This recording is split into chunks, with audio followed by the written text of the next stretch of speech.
నమస్కారం అండి. SB news 9550కి స్వాగతం సుస్వాగతం. ఏ రోజు వార్త ఆ రోజు మనకు అప్డేట్ కావాలంటే ఎస్బీ న్యూస్ 9550 ఛానల్ను మీరు సబ్స్క్రైబ్ చేసుకుంటే ప్రతిరోజు వార్త మీకు అప్డేట్గా ఉంటుంది.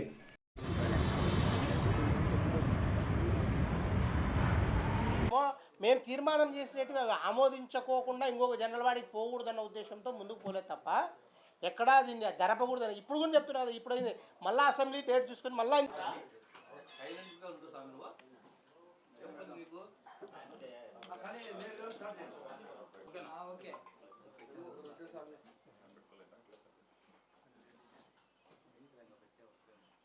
మీడియా మిత్రులందరికీ శుభోదయం.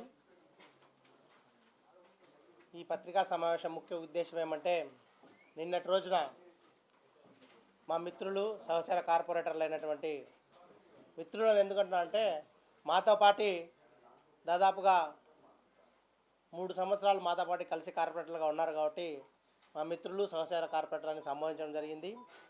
వాళ్ళు నిన్న ప్రెస్ మీట్ పెట్టి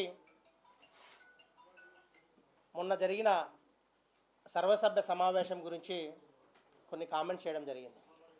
వాళ్ళందరికీ ఒకటే నేను తెలియజేస్తున్నాను. గతంలో నేను మేయర్గా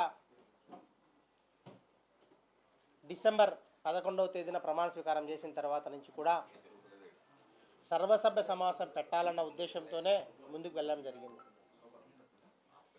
గతంలో జరిగిన సర్వసభ్య సమావేశం యొక్క అజెండాలో ఆమోదించాలన్న ఉద్దేశంతో మీటింగ్ ముందుకు పోవడానికి ఒక అడ్డంకు ఉన్నదని చెప్పేసి తెలిసి కమిషనర్ గారిని పిలిచి ఏదైతే హైకోర్టు ఉత్తర్వులు ఇచ్చిందో ఆ ఉత్తర్వుల్లో ఉన్నటువంటి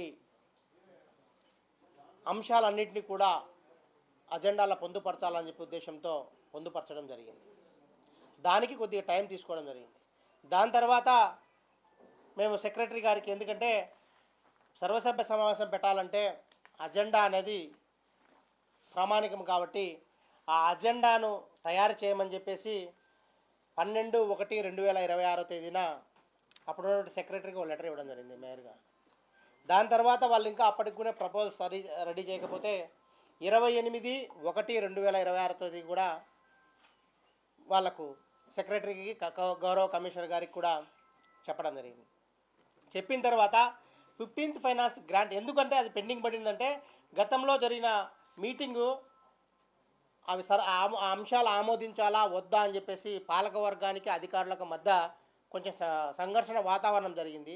అప్పుడు పాలకవర్గం సభ్యులంటే సురేష్ అన్న గారు కోర్టులో వేయడం జరిగింది. అప్పుడు ఉన్నటువంటి ఎమ్మెల్యే గారు అందరూ కూడా. అది జడ్జిమెంట్ వచ్చేదానికి లేట్ అయింది. జడ్జిమెంట్ వచ్చిన తర్వాత కోర్టు తీర్పు ఇచ్చింది. ఏవైతే మీటింగ్ జరిగిందో ఆ మీటింగు మినిట్స్ మీరు రికార్డ్ చేయండి అని చెప్పేసి.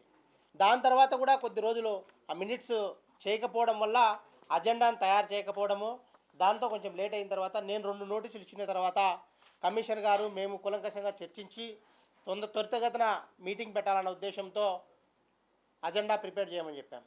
చేయమన్న తర్వాత 15th ఫైనాన్స్ సంబంధించిన నిధులు రావడము, వాటిని కూడా అజెండాలో పెట్టాల్సిన ఉద్దేశంతో ఆ 15th ఫైనాన్స్ యొక్క వాళ్ళ లైన్ ఎస్టిమేషన్ వేయడానికి ఇంజనీరింగ్ సెక్షన్ వాళ్ళు లేట్ చేయడం జరిగింది. లేట్ చేసిన తర్వాత మేము అజెండా తయారు కావడమే దాదాపుగా 1వ తేదీ రాత్రికి అజెండా ప్రిపేర్ చేయడం జరిగింది అధికారులు. దాని తర్వాత ఇప్పుడు మనం మీటింగ్ పెట్టాలంటే 7 days ముందు ఎవరికైనా, అది ఎక్సెప్షియో మెంబర్స్ కావచ్చు, కార్పొరేటర్లకు కావచ్చు, కోఆప్షన్ మెంబర్స్ కావచ్చు, అందరికీ కూడా 7 రోజుల ముందు ఈ మీటింగ్ అజెండాను పంపించాల్సిన అవసరం ఉంటుంది. అందుకు అప్పటికప్పుడు తెప్పించి మళ్ళీ 11వ తేదీ నుంచి అసెంబ్లీ జరుగుతుందని చెప్పేసి ఉద్దేశంతో అసెంబ్లీ కంటే ముందు మనకు, ఎందుకంటే 2వ తేదీ మనం అజెండా తయారు చేసి 7 days అంటే ఖచ్చితంగా 10వ తేదీ వస్తుందని చెప్పి ఉద్దేశంతో మనం అజెండాను అప్పటికప్పుడు చేసి 2వ తేదీ అందరికీ ఎక్సెప్షియో మెంబర్స్కి కూడా అందరికీ కూడా పంపించడం జరిగింది. అంటే మా ఉద్దేశం ఏంటంటే ఎప్పటికి కూడా మీటింగ్ పెట్టాలా, ప్రజా సమస్యలు చర్చించాలా, అజెండాలో పొందుపరచాలన్న ఉద్దేశంతో మా పాలకవర్గం అయితేనేమి అందరం కూడా ప్రయత్నం చేశామని చెప్పేసి తెలియజేస్తున్నాం. ఏదో వాళ్ళు మా మిత్రులు చెప్పినట్టు ఎమ్మెల్యే గారు ఉన్నారు, వాళ్ళను మనము ఇది చేయము అన్న ఉద్దేశం ఎక్కడా కూడా మా పాలకవర్గానికి అనేది ఎక్కడా లేదు. ఎందుకంటే అసెంబ్లీ 11వ తేదీ జరుగుతుంది, 10వ తేదీ మీటింగ్ ఉంటుంది. మీటింగ్కి వాళ్ళందరూ కూడా వస్తే అర్థవంతమైన చర్చ జరుగుతుందన్న ఉద్దేశంతోనే మీటింగ్ను మేము పెట్టడం. లేదంటే ఆ రోజు మిస్ అయితే ఇంకా 1 month దాకా అసెంబ్లీ సెషన్స్ జరుగుతాయి. జరుగుతాయి కాబట్టి ఇంకా మళ్ళీ మనకు మార్చి 17వ తేదీకి పాలకవర్గం యొక్క టైం అయిపోయే పరిస్థితి ఉంటుంది. దాంతో మనం పెట్టడం జరిగింది తప్ప ఇదేదో ఉద్దేశపూర్వకంగా పెట్టారు, లేకపోతే వాళ్ళు వస్తే మేము ఎదుర్కోలేమన్న ఉద్దేశంతో చెప్పారనేది అవాస్తవమైన విషయము. దీనికి సంబంధించిన ప్రతి ఒక్క కమ్యూనికేషన్ మీ పత్రికా మిత్రులకు తెలియడం జరిగింది. ఎందుకంటే అజెండా తయారు చేయడానికి ఎంత శ్రమ పడాల్సింది వచ్చిందో. ఎందుకంటే 18 నెలల నుంచి మనకు సర్వసభ్య సమావేశం సజావుగా జరగలేదు కాబట్టి అంశాలు దండిగా ఉన్నాయి. అందులో ఇప్పుడు ఈ ఆఫీస్ సిస్టమ్ కొత్తగా వచ్చింది.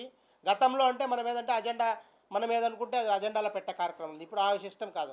ఒక గౌరవ సభ్యుడు ఏదైనా ప్రతిపాదన ఇచ్చినా కానీ ఏదైనా వచ్చినా కూడా అది ఈ ఆఫీస్లో కన్సల్ట్ డిపార్ట్మెంట్కి వెళ్ళి వాళ్ళు స్కూట్నీ చేసి కమిషనర్ దగ్గర వెళ్ళి కమిషనర్ దగ్గర నుంచి మనకు అజెండా రూపొందించమని మన దగ్గరికి వస్తుందన్నమాట. దాన్ని మనం అజెండాలో పొందుపరిచే కార్యక్రమం జరుగుతుంది. అంతే తప్ప దీంట్లో వేరే విధమైన దురుద్దేశం కానీ ఇంకొక ఉద్దేశాలు కానీ మా పాలకవర్గానికి అయితే ఎక్కడా లేవని చెప్పి తెలియజేసుకుంటున్నాను. దాంతోపాటు వాళ్ళు ఆరోపించినట్టు గతంలో మాదిరి కాకుండా ఈసారి ఏదో ముందే ఊహించుకొని ఇవన్నీ కూడా ఎక్కడో కూర్చొని చేపట్టినారని చెప్పేసి చెప్పడం జరిగింది. వాళ్ళందరికీ నేను ఒకటే తెలియజేస్తున్నా, వాళ్ళు మా దగ్గర ఉన్నారు మిత్రులుగా. వాళ్ళు ఉన్నప్పుడు కూడా ఏదైనా ఒక పార్టీకి వ్యూహం ఉంటుంది.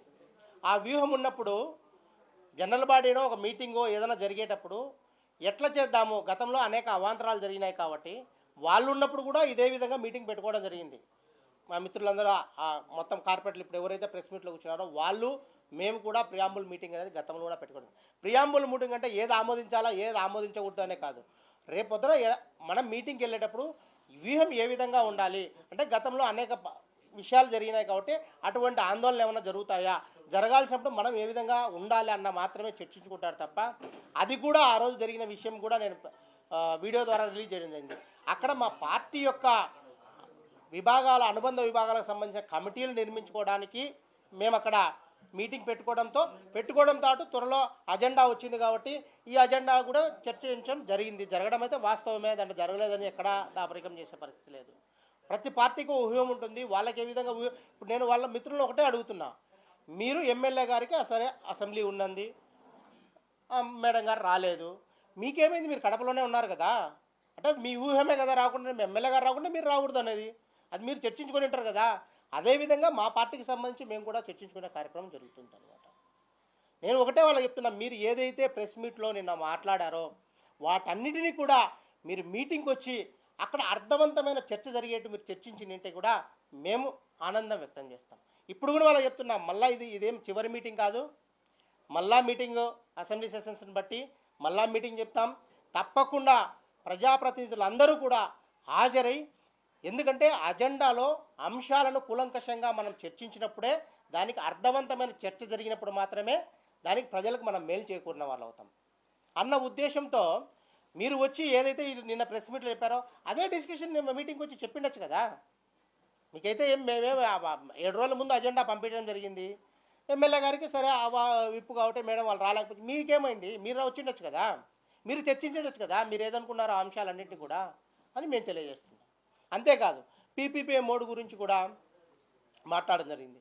అప్పుడు ఉన్నటువంటి కార్పొరేట్లు ఇక్కడ వాళ్ళు ఉన్నారు, మేము ఉన్నాం కూడా. అప్పుడు గతంలో పాత బస్ స్టాండ్ను పీపీపీ మోడల్లో డెవలప్ చేయాలన్న ఉద్దేశంతో తీర్మానం వాళ్ళు చేశారు, మేము చేశాం. ఇప్పుడు కూడా మేము పీపీపీ మోడ్ అనేది అది ఏ కార్పొరేటర్లు కానీ లేకపోతే మేయర్ కానీ లేకపోతే మీరన్నట్టు ఎమ్మెల్యే గారు కానీ పెట్టిందని మేము ఎక్కడా చెప్పలేదు. అది ఏంటంటే ప్రభుత్వం నుంచి వచ్చిన ఉత్తర్వులు. ప్రభుత్వం అంటే ఎవరున్నారు ప్రభుత్వంలో? ప్రభుత్వంలో ఎమ్మెల్యే గారు భాగమే కదా, ప్రభుత్వంలో ఎమ్మెల్యే గారు భాగమే. దాని తర్వాత ఎమ్మెల్సీలు ఉంటారు, అందరూ భాగస్వామ్యం ఉంటారు, ప్రభుత్వం అంటారు. అది ప్రభుత్వం నుంచి కమిషనర్ గారు కూడా మన మీటింగ్లో క్లియర్గా చెప్పడం జరిగింది. వాళ్ళకు జరిగిన వీడియో కాన్ఫరెన్స్లో ఏవైతే మీకు కార్పొరేషన్కి సంబంధించిన ప్రాపర్టీస్ ఉన్నాయో వాటిని మనం డెవలప్ చేయలేని పరిస్థితి ఉంది, మన దగ్గర ఆర్థిక పరిస్థితి బాగలేదు కాబట్టి పీపీపీ మోడ్కు పోండి అని చెప్పేసి గౌరవ మినిస్టర్ నారాయణ గారు వాళ్ళకి వీడియో కాన్ఫరెన్స్లో చెబితే ఆ ప్రపోజల్స్ పెట్టాము అని చెప్పి సర్వసభ్య సమావేశంలోనే కమిషనర్ గారే ఒప్పుకోవడం జరిగింది. దానికి మాకు ఆపాదించే కార్యక్రమం దాని ఎప్పుడైతే అజెండాలో వచ్చిందో ప్రజా సంఘాలు అయితేనేమి అలాగే మన ఆల్ పార్టీ వాళ్ళైతేనేమి దాదాపుగా ఒక 20-25 రెఫరెన్స్ వచ్చాయి. కళాక్షేత్రం కానీ అది ఎందుకంటే ఒక మన ఏదైనా ప్రదర్శనలు చేసుకునే దానికి మాత్రమే ఉంటుంది. అంబేద్కర్ భవన్ అయితే మా సామాజిక వర్గానికి సంబంధించి దళితులు వచ్చి రిప్రజెంట్ జరిగింది. వీటన్నిటిని చర్చించి మేము మీటింగ్లో ఏవైతే ఈ పీపీపీ మోడ్లో పెట్టారో ప్రభుత్వ ఆస్తులను వాటన్నిటిని కూడా ప్రభుత్వమే డెవలప్ చేయాలి. పీపీపీ మోడ్ ఇవ్వడానికి లేదు. ఎందుకంటే గతంలో ఇదే మన గాంధీ పార్క్ ఇష్యూ అయితేనేమి, అలాగే సాయి మౌర్యలో మనం పీపీ మోడ్లో ఇచ్చిన తర్వాత ఏ విధంగా జరిగింది అన్న ఉద్దేశంతో ప్రజల్లో ఒక విధమైన అపోహ ఉంది. ఆ అపోహ వద్దు, ప్రభుత్వమే డెవలప్ చేయాలి, లేదా కార్పొరేషన్ ఉంది, మనమే ఏదైనా బ్యాంక్ నుంచి లోన్ తీసుకుని వాటిని డెవలప్ చేసే కార్యక్రమం ఉంటుందన్న ఉద్దేశంతో వాటిని మేము తిరస్కరించినాం తప్ప ఏదో అభివృద్ధికి అడ్డుకునే పరిస్థితి మన పాలకవర్గం ఎప్పుడు ఉండదు. ఎప్పుడు కూడా అభివృద్ధి కోసమే పాటుపడతామని చెప్పేసి కూడా మా మిత్రులకు తెలియజేసుకుంటాం జరుగుతుంది. దాంతోపాటు సోలార్ది చెప్పడం జరిగింది. సోలార్కి సంబంధించి గతంలో కూడా తీర్మానం చేయడం జరిగింది. తీర్మానం చేసిన తర్వాత అప్పుడు ఉన్నటువంటి కమిషనర్ గారు ఒక కన్సల్టెన్సీకి బాధ్యత అప్పచెప్పారు. ఆ కన్సల్టెన్సీ ఒక ప్రపోజల్ పెట్టింది. ఆ ప్రపోజల్లో ఏదైతే 10 సంవత్సరాలు లీజుకి ఇస్తామో దాని తర్వాత పాలకవర్గం ఎవరైతే ఇక్కడ ఉంటారో జనరల్ బాడీలో ఒకవేళ వాళ్ళు మళ్ళా ఫర్దర్ కొనసాగాలంటే 5 ఏళ్ళు రెన్యువల్ చేసుకునే విధంగా వాళ్ళు ప్రపోజల్ ఇవ్వడం జరిగింది. దాని తర్వాత ఏదైతే 25 కోట్లు కడప నగరపాలక సంస్థ ఇనిషియల్గా పేమెంట్ పెట్టాలని చెప్పడం జరిగింది. అప్పుడున్నటువంటి కమిషనర్ గారు వీటన్ని చర్చించి ఇంత మేము 25 కోట్లు అక్కడ ఇన్వెస్ట్ చేయలేము, దీనికంటే బెటర్ మెథడ్ ఏమన్నా ఉంటే ఆ ప్రపోజల్స్ మాకు తీసుకోనని ఆ కన్సల్టెంట్కి ఇవ్వడం జరిగింది. ఆ కన్సల్టెన్స్ వాళ్ళు ఒక 2-3 మెథడ్ను పరిశీలించి ఈ రెస్కో దాని తర్వాత ఇంకొక దాంట్లో పెడితే ఈ విధంగా మనం ఏదైతే ల్యాండ్ ఇస్తున్నామో 90 ఎకరాలు దానికి సంబంధించి సంవత్సరానికి 31 లక్ష రెంటు, అలాగే 90 లక్షల యూనిట్లు మనకు ఇచ్చే అని కండిషన్స్ పెట్టారు.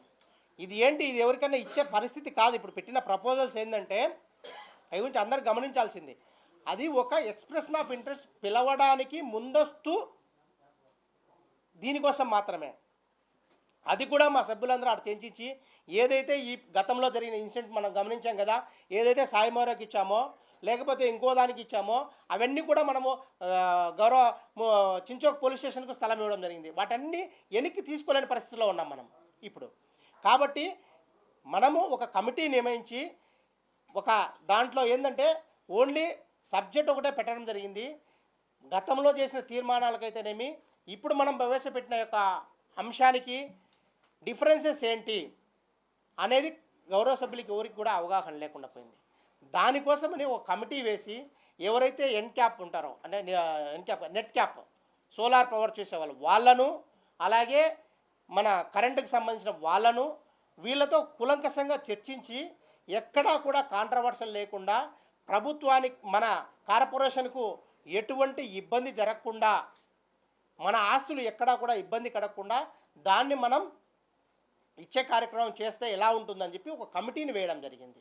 అంతే తప్ప దాన్ని తిరస్కరించలే. ఏది కూడా మేము ఎప్పుడూ కూడా ప్రజల యొక్క శ్రేయస్సు, కార్పొరేషన్ యొక్క శ్రేయస్సు గుర్తించే ఉంటాం. కాబట్టి దానికోసం అనేసి దాని మీద ఒక కమిటీ ఎవరైతే కనుక 5 మంది కార్పొరేటర్లు, అలాగే మన ఇప్పుడు చెప్పిన నీట్ క్యాప్ వాళ్ళు, మన ఎలక్ట్రికల్ వాళ్ళు అందరూ కూడా వేసి ఏ మెథడ్ అయితే కార్పొరేషన్కి అనుకూలంగా ఉంటుంది, మళ్ళా ఫ్యూచర్లో ఎప్పుడు కూడా మనకు ఆస్తి మన ఆధ్వర్యంలో ఉండే విధంగా ఎటువంటి సమస్యలు జరగకూడదన్న ఉద్దేశంతో దాని మీద కమిటీ వేసాం తప్ప దాన్ని రిజెక్ట్ చేసే కార్యక్రమం ఎక్కడా చేయలేదని చెప్పేసి మీకు తెలియజేస్తున్నాం.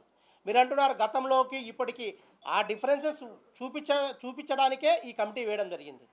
నిజంగా కార్పొరేషన్కి ఏది అనుకూలమో, కార్పొరేషన్కు ప్రజలకు ఎటువంటి ఇబ్బంది జరగకుండా తప్పకుండా ఆ విషయంలో మా పాలకవర్గం అంతా కూడా ముందుకు పోతుందని చెప్పి కూడా మీకు తెలియజేసే కార్యక్రమం చేస్తున్నాం. అలాగే అజెండాలో సాధారణ నిధుల నుంచి పంచుకునే కార్యక్రమం చేశారని చెప్పడం జరిగింది. ఎక్కడా కూడా ఎవరి మన కార్పొరేషన్ యొక్క నిధులు ఎవరి సొత్తు కాదు, అది ప్రజల నుంచి మనం వసూలు చేసిన పన్నుల రూపంలో వచ్చిన డబ్బులు. సాధారణ నిధులు ఇప్పుడే మా కార్పొరేషన్లో చాలా ఇబ్బందుల్లో ఉందని చెప్పేసి గతంలోనే నేను ప్రభుత్వానికి ఉత్తరం రాయడం జరిగింది. ఏదైతే కనుక ఈ స్టాంప్ డ్యూటీ అయితేనేమి, అలాగే అమృత్ స్కీమ్ సంబంధించిన 17 కోట్లు అయితేనేమి, స్టాంప్ డ్యూటీకి సంబంధించిన 53 కోట్లు అయితేనేమి, బీపీఎస్ ఎల్ఆర్కి సంబంధించినది డబ్బులు అయితేనేమి, క్లాప్ ప్రోగ్రామ్కి సంబంధించిన డబ్బులు అయితేనేమి, మాకు 18 నెలల నుంచి మా కార్పొరేషన్కు క్రెడిట్ కావడం లేదు. దయవుంచి మాకు సంబంధించిన నిధులు సాధారణ నిధులతో వాళ్ళకి జీతభత్యాలు ఇచ్చలేని పరిస్థితులు ఉంది. మినిమం మెయింటెనెన్స్ కూడా చేయలేని పరిస్థితుల్లో ఉన్నాం. వాటన్నిటినీ కూడా మీరు దయవుంచి ప్రభుత్వం నుంచి ఆ నిధులు కేటాయించండి అని చెప్పి గౌరవ ముఖ్యమంత్రి వారికి అయితేనేమి, మినిస్టర్లకైతేనేమి, అలాగే సిడిఎంఏ గారికి కూడా లెటర్ రాసింది. ఈ పత్రికాముఖంగా నేను ఒకటే మా టీడీపీ ఉన్నటువంటి కార్పొరేటర్లకైతేనేమి, ఎమ్మెల్యే గారికి కూడా నేను విజ్ఞప్తి చేస్తున్నాం. మీరందరూ కూడా అభివృద్ధికి సహకరించండి. మనకు రావాల్సిన నిధులను రాబట్టడంలో ప్రభుత్వం నుంచి అందరం కలిసికట్టుగా పనిచేద్దాం. కడప నగరపాలక సంస్థ అభివృద్ధికి పాటుపడదాం తప్ప ఇదేదో బురద జల్లే కార్యక్రమం, ఒకరి మీద ఒకరు ఆరోపణ చేసుకునే కార్యక్రమం ఉన్నది. ఎందుకంటే మాకున్నే పాలకవర్గం యొక్క టైము మార్చి 17 క్లోజ్ అవుతుంది. దయవుంచి ఇప్పటికైనా మన ఎవరైతే రాష్ట్రం నుంచి నిధులు రావాల్సిందో, వేరే నిధులు అవసరం లేదు, మనకి ఏదో ప్రత్యేక నిధులు కేటాయించిన అవసరం లేదు. మన హక్కుగా మనకు రావాల్సిన నిధులను రాబట్టడంలో అందరం కలిసికట్టుగా పోరాడదాం, కలిసికట్టుగా ప్రభుత్వం నుంచి తీసుకొచ్చే కార్యక్రమం చేద్దామని చెప్పి కూడా తెలియజేసుకుంటున్నాను. ఇంకోటి, ఈ సాధారణ నిధులు పంచ కార్యక్రమం చేశారని చెప్పి మా మిత్రులు ఆరోపించారు. ఎక్కడా ఏది పంచలేదు. ఆ 3కు సంబంధించి 3 డిఫరెంట్ ఆస్పెక్ట్స్ ఉన్నాయి. ఏంటంటే, ఒకటి యూజీడీకి సంబంధించి గతంలో మనమే టెండర్ పిలిచాము. ఆ యూజీడీ పని చేయడం జరిగింది. దాని తర్వాత ఆ కాంట్రాక్టర్ అనేవాడు కిడ్నీ ఫెయిల్ అయ్యి డయాలిసిస్తో 10% మాత్రమే వర్క్ కంప్లీట్ చేశాడు. దానికి ప్రభుత్వానికి రాశాం డబ్బులు ఇవ్వమని చెప్పి. ప్రభుత్వం మా దగ్గర నిధులు లేదు, మీ సాధారణ నిధులను చెల్లించుకోమని చెప్పేసి ప్రభుత్వం వారు పెట్టిన ప్రపోజల్సే దానికి సంబంధించి మేము ఆమోదించడం జరిగింది. రెండవది, ఈ ఏదైతే మన దేవునిగడప రోడ్డు నుంచి మన ఇంటర్నేషనల్ కళ్యాణమండపం పోతున్నటువంటి రోడ్డు, అది గతంలో మనము బ్యూటిఫికేషన్ కింద పెట్టడం జరిగింది, ట్యాంక్ బండ్ బ్యూటిఫికేషన్ అనేది. దాని తర్వాత దాని హెడ్ ఆఫ్ అకౌంట్ డబ్బులు లేదని చెప్పేసి ఆ కాంట్రాక్టర్ పని చేయకపోతే అప్పుడు ఉన్నటువంటి సూర్యసాయి కమిషనర్ గారు వాళ్ళని పిలిచి, మీరు అది ట్యాంక్ బండ్ చేస్తే చేయకపోలేదు, కనీసం ఈ రోడ్డును ఒకటి మీరు చేస్తే నేను సాధారణ నిధిని చెల్లిస్తాను అని 2,40,00,000 పన్ను చేసిన తర్వాత 1,35,00,000 ఆల్రెడీ అప్పుడున్నటువంటి కమిషనర్ సాధారణ నిధి నుంచి అతను చెల్లించడం జరిగింది. ఆయన పోయిన తర్వాత ఈ 2 సంవత్సరాల్లో కూడా దానికి బిల్లులు చెల్లించలేదు కాబట్టి దాన్ని అజెండాలో పెట్టడం జరిగింది, దాన్ని ఆమోదించడం జరిగింది. ఇంకా మీరు ఏదైతే తిరస్కరించారని చెప్తున్నానో దాని గురించి కూడా మీకు చెప్తాను. అది కలెక్టర్ గారు ఆర్మీ రిక్రూట్మెంట్కి సంబంధించి ఒక ప్రోగ్రామ్ కండక్ట్ చేయడం జరిగింది. దాన్ని అప్పుడు ఏం చెప్పారు, కార్పొరేషన్ అనేది ఓన్లీ ఎగ్జిక్యూటింగ్ అథారిటీ, డబ్బులు మొత్తం కూడా కలెక్టర్ గారి దగ్గర నుంచి, కలెక్టర్ గారు డిఎంఎఫ్ గ్రాంట్ నుంచి ఇస్తారని చెప్పేసి గతంలో స్టాండింగ్ కమిటీలో తీర్మానం అయితేనేమి అవన్నీ కూడా చేయడం జరిగింది. చేసిన తర్వాత 25 లక్షల రూపాయలు కలెక్టర్ గారు చెల్లించడం జరిగింది ఆ కాంట్రాక్టర్కు. రిమైనింగ్ మనల్ని పే చేయమని చెప్పి కలెక్టర్ గారు చెప్పడం జరిగింది. దానికి మనం ఏం చెప్పాము, ఆల్రెడీ ఇద్దరికి మనం పేమెంట్ చేశాము, వీళ్ళకి పేమెంట్ ఇవ్వాలంటేనే దాదాపు 2-3 ఏళ్ళు పడుతుంది. మీరు ఏదన్నా ప్రభుత్వ కలెక్టర్ గారికి స్పెషల్ గ్రాంట్స్ వస్తుంటాయి, డిఎంఎఫ్ గ్రాంట్స్ వస్తుంటాయి, దాంట్లో నుంచి మీరు చెల్లించుంటే బాగుంటుందని చెప్పడం తప్పింది తప్ప ఏదో ఒకరి మీద ప్రేమ, ఇంకొకరి మీద కోపం అనేది మా పాలకవర్గ సభ్యులకు ఎవరికీ లేదని చెప్పేసి కూడా మరొకసారి మీకు తెలియజేస్తున్నాం. మీరు ఒకటే, మీరు కూడా అది ఆ మీటింగ్కి వచ్చి నింటే ఎంత అర్థవంతంగా చర్చ జరిగిందో ఒకసారి మీకు కూడా తెలిసే కార్యక్రమం ఉంది. ప్రతి ఒక్క సబ్జెక్టును కులంకషంగా చర్చించి ఏదైతే ప్రజలకు అవసరమో దాన్ని మాత్రమే మనం ఆమోదించడం జరిగింది. ఏదైతే మనకు ఆమోదయోగ్యం కాదో వాటన్నిటిని కూడా తిరస్కరించడం జరిగింది. ఏవైతే మనం పరిశీలించాల్సి వస్తుందో వాటికి కమిటీలు వేయడం జరిగింది అనమాట. ఇప్పుడు ప్రభుత్వం నుంచి అది మన మార్కెట్ పెట్టమని చెప్పి వచ్చింది, దాన్ని మేము తిరస్కరించలేదు. దానికి కూడా కమిటీ వేసి వాళ్ళు ఏంటంటే 2 ప్లేసులు పెట్టారు.